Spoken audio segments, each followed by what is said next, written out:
Selamat datang di pertemuan kelima Customer Relationship Management.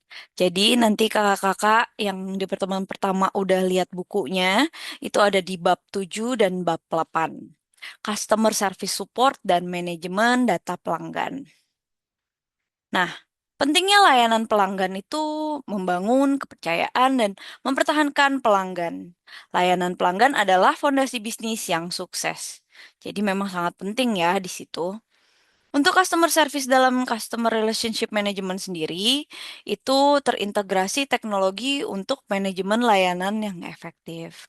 Sebenarnya kemarin saya sudah berikan contoh ya di Zoro CRM untuk ticketing, omnichannel, knowledge, dan SLA.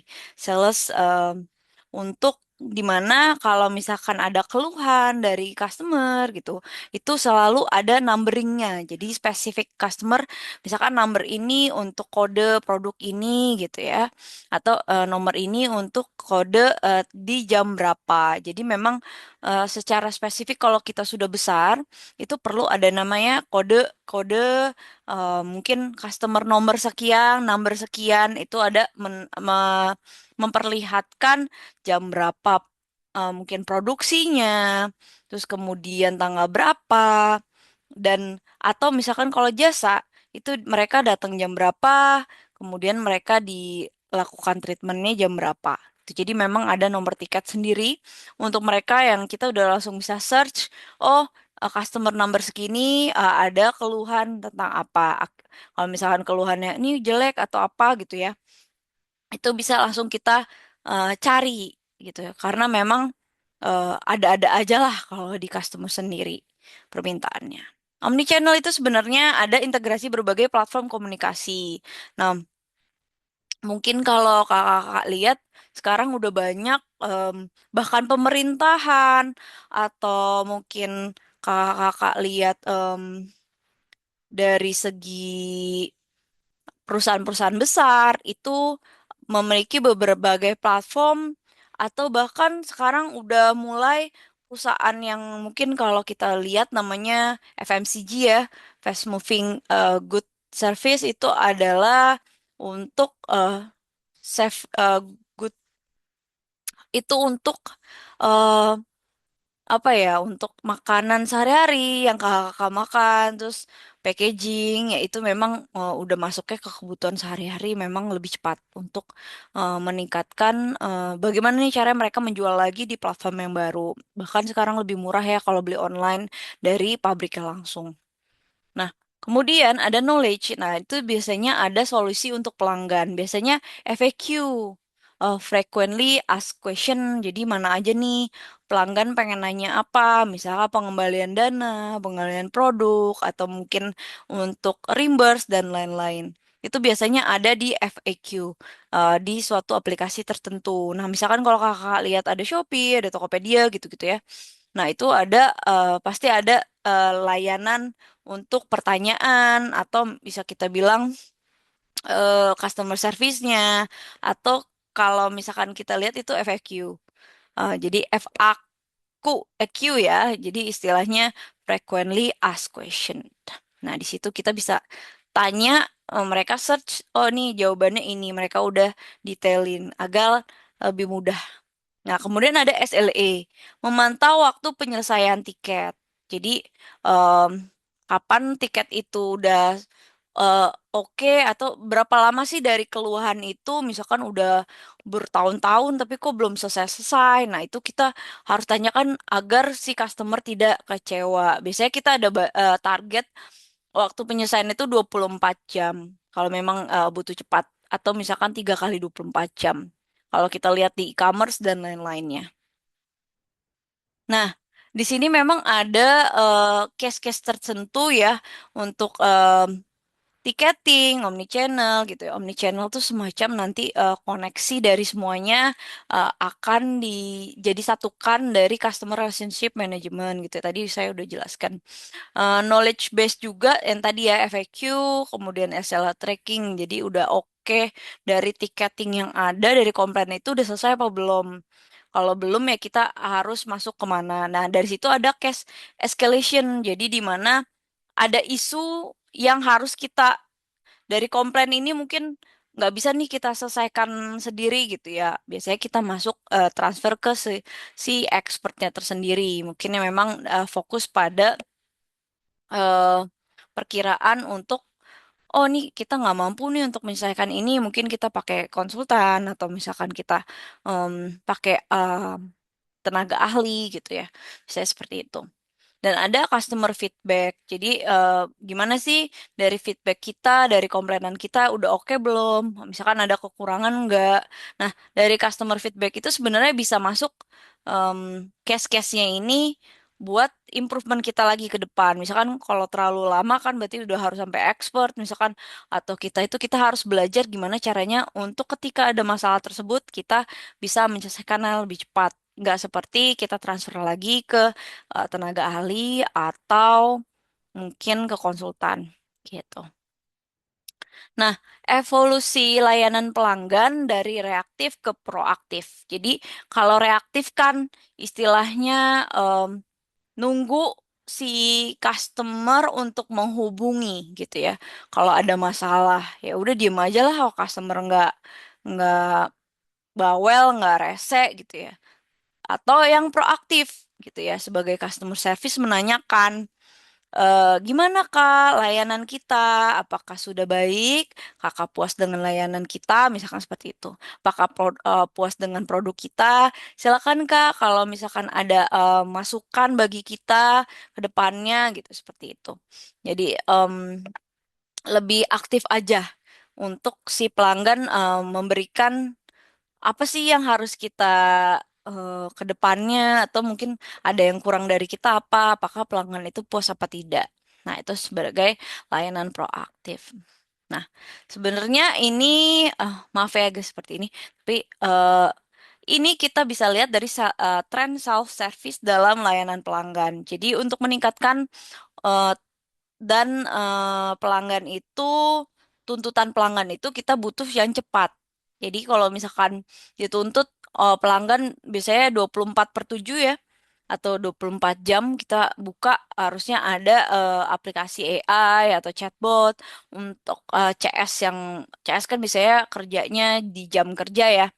Tapi ada juga yang shift-shiftan, tapi biasanya sih kalau sekarang di aplikasi itu biasanya di jam kerja nanti baru dibales ketika udah masuk di jam kerjanya. Tapi kalau misalkan kita mau cepat, em, dari tadi yang frequently ask question kita bikin di chatbot tersebut.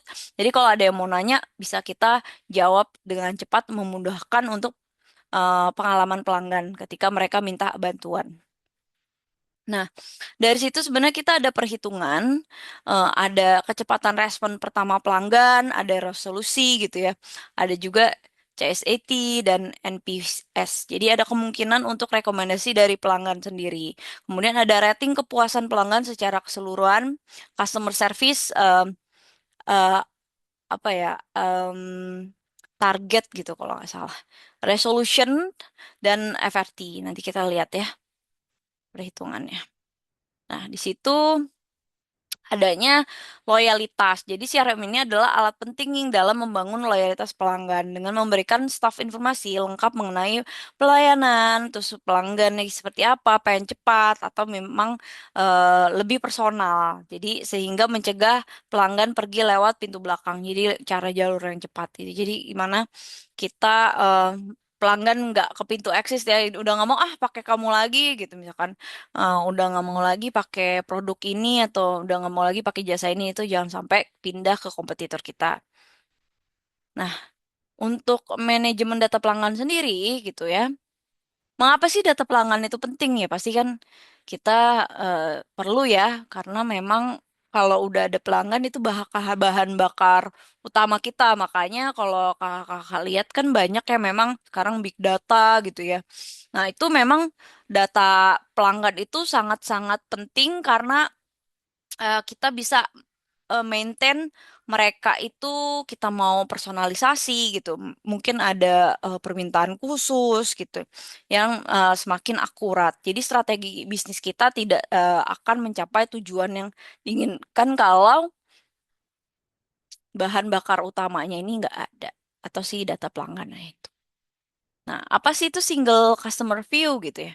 Nah, single customer view itu adalah penggabungan data dari berbagai departemen. Jadi misalkan ada kemungkinan marketing, sales, dan service, berbagai informasi penting untuk meningkatkan pengalaman pelanggan.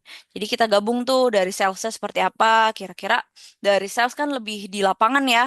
Nah, marketing itu lebih strateginya. Kemudian nanti dari sales ini, coba deh, waktu itu di lapangan kayak gini nih yang lebih ini, terus marketingnya buat strategi untuk penjualan dan servisnya jadi lebih baik lagi untuk mencoba customer ini lebih cepat deh ke uh, produk kita, jadi mereka bisa mendengarkan customer tersebut. Nah, dari jenis-jenis data sendiri, ada data identitas, ya biasa ya, alamat, nama, email, kontak mungkin. Dan ada namanya data deskriptif, jadi biasanya gaya hidup, hobinya pelanggan. Mungkin kalau yang di data identitas kadang suka ditanya berapa salary gitu ya, atau gaji, atau mungkin yang dikeluarkan tiap bulannya. Nah, ada juga data transaksi. Jadi ada riwayat pembelian. Kalau kakak-kakak pakai e-commerce kan ya Shopee, TikTok gitu ya. TikTok atau Tokopedia by TikTok. Nah, itu kan ada transaksi pembelian kita ya. Nah, jadi mereka tuh bisa lacak, oh mereka belinya sukanya yang ini gitu. Ya, memang rajin untuk dibeli. Nah, kualitas data dan tantangan dan solusi. Jadi, kalau datanya ngawur gitu ya, atau big datanya salah, itu bisa menyebabkan masalah besar, kakak-kakak. Misal, contoh, sebenarnya data itu udah usang, gitu ya. Kita nggak lakuin data cleansing. Jadi, ketika nanti di sistemnya itu selalu pastikan datanya akurat yang kita input, gitu. Karena memang bakal jadi ketika datanya berantakan, nggak sesuai, itu akan membingungkan. Contohnya seperti misalkan di e-commerce ya, saya sering dapat, mereka tuh masih belum bisa baca saya karena saya bener-bener serandom itu kalau beli online, banyakan offline-nya gitu. Karena saya bisa lihat barang dibanding online, tapi saya butuh barang yang susah nyarinya gitu. Misalkan jatuh seperti itu. Mereka misalkan contohnya seorang ibu yang atau kakak masih SMA ditawarin popok bayi gitu ya. Nah, itu padahal kan nggak, istilahnya anaknya udah SMA ngapain lagi pakai popok bayi padahal kan anaknya udah SMA gitu. Nah, itu sebagai tantangan kualitas data kita. Nah, misalkan kalau memang kakak itu lagi ABG, biasanya kalau SMA tuh pengennya apa ya, casing gitu ya, casing handphone gonta-ganti atau yang lucu-lucu gitu. Nah, itu nggak apa-apa, tapi kalau ditawarin popok kan itu istilahnya masuknya lebih ke popok bayi gitu ya, itu kan berarti salah datanya nggak real. Nah, itu sebagai em, kita perlu ada juga di sistem itu keamanan dan privasi data pelanggan.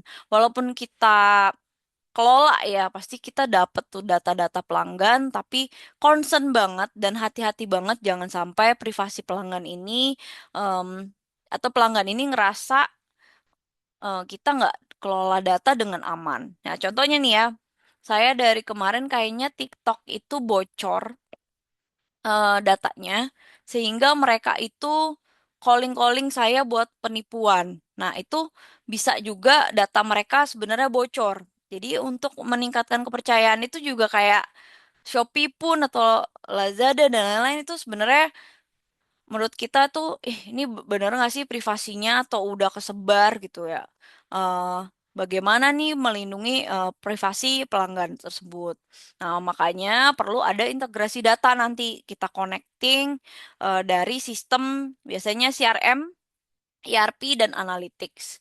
Biasanya kalau saya pakai SAP gitu ya, nanti kita ada konekin sistem dari customer relationship management sendiri, kita analisis data yang secara real time. Jadi memang untuk mempercepat pengambilan keputusan untuk menciptakan pengalaman yang lebih baik bagi pelanggan. Misalkan kadang kalau misalkan perusahaan besar kan pelanggan B2B gitu ya, bisnis to bisnis, itu kan lebih sulit dibanding kalau kita bisnis to customer. Kalau customer kan kita spesifik lah, paling dia beli satu gitu ya. Protesnya apa? Tapi kalau misalkan yang ribuan itu kan sulit sekali. Itu kita harus maintain em, customer itu seperti itu.